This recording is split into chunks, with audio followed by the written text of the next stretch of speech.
ಇಲ್ಲಿರೋ 14,400 ಜನರಲ್ಲಿ ನನಗೆ ಬೇಕಾಗಿರೋದು ಆ ಒಬ್ಬ ಕೂಲಿ.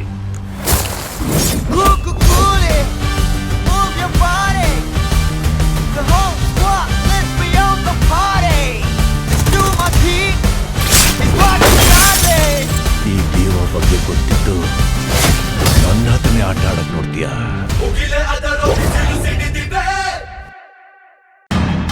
ಶಿವಗಾಮಿ ಬಗ್ಗೆ ಜನ ಈ ತರ ಯೂಟ ನೋಡ್ಬಿಟ್ರು ಅವತ್ ಬೈತಾ ಇದ್ರು, ಈಗ ಅದೇ ಜನ ಹೊಗಳ್ತಾ ಇದ್ದಾರೆ.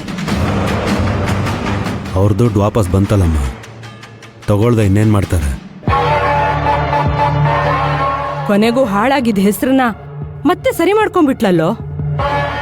ಹೆಸರು ಸರಿ ಹೋಯ್ತಮ್ಮ, ಆದ್ರೆ ಆಸ್ತಿ ಕೈ ಬಿಟ್ಟು ಹೋಯ್ತಲ್ಲ. ಅವಳು ಲೆಕ್ಕ ಹಾಕಿ ದುಡ್ಡು ವಾಪಸ್ ಕೊಡೋದು ಬೇಡ, ಪೊಲೀಸ್ಗೆ ಲಾಯರ್ಗೆ ತಿಳಿಸಿ ಕೇಸ್ನ ಹೊಡೆದಾಕೋಣ ಅಂತ ಅನ್ಕೊಂಡಿರ್ತಾಳೆ.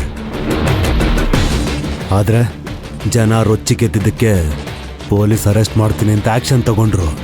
ಬೇರೆ ದಾರಿ ಇಲ್ಲದೆ ದುಡ್ಡು ವಾಪಸ್ ಕೊಟ್ಟಿದ್ದಾಳಷ್ಟೇ.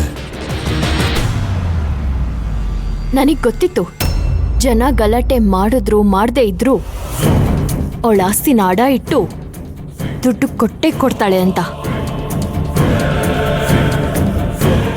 ಈಗ್ಲಾದ್ರೂ ಅವಳ ಅಹಂಕಾರ ದರ್ಪ ಕಡಿಮೆ ಆಗೋಯ್ತಲ್ಲ.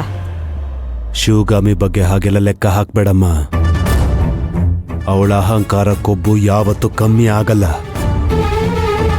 ಈ ಸಮಸ್ಯೆಯಿಂದ ಹೇಗೆ ಆಚೆ ಬರೋದು ಅಂತ ಯೋಚನೆ ಮಾಡ್ತಾ ಇರ್ತಾಳೆ.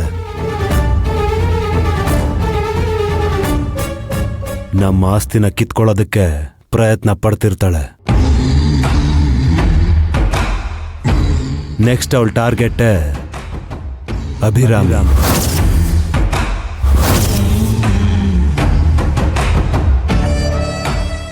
ನಾವು ಸ್ವಲ್ಪ ಹುಷಾರಾಗಿರ್ಬೇಕು. ಅಭಿರಾಮಿ, ನಿನ್ನ ಒಳ್ಳೆದಕ್ಕೆ ಹೇಳ್ತಿರೋದಮ್ಮ. ಯಾವುದೇ ಕಾರಣಕ್ಕೂ ಅವಳ ಮಾತಿಗೆ ಮಾತ್ರ ನೀನು ಕರಗಬೇಡ. ಅವಳನ್ನೇನಾದ್ರೂ ನಿನ್ನ ಹತ್ರ ಸೇರಿಸ್ಕೊಂಡ್ರೆ ಹಾವ್ಗೆ ಹಾಲೆರ್ದಂಗಾಗತ್ತೆ. ಆ ಹಾವು ಯಾವತ್ತಿದ್ರೂ ಒಂದಲ್ಲ ಒಂದಿನ ನಿನ್ನನ್ನು ಕಚ್ಚೇ ಕಚ್ಚತ್ತೆ.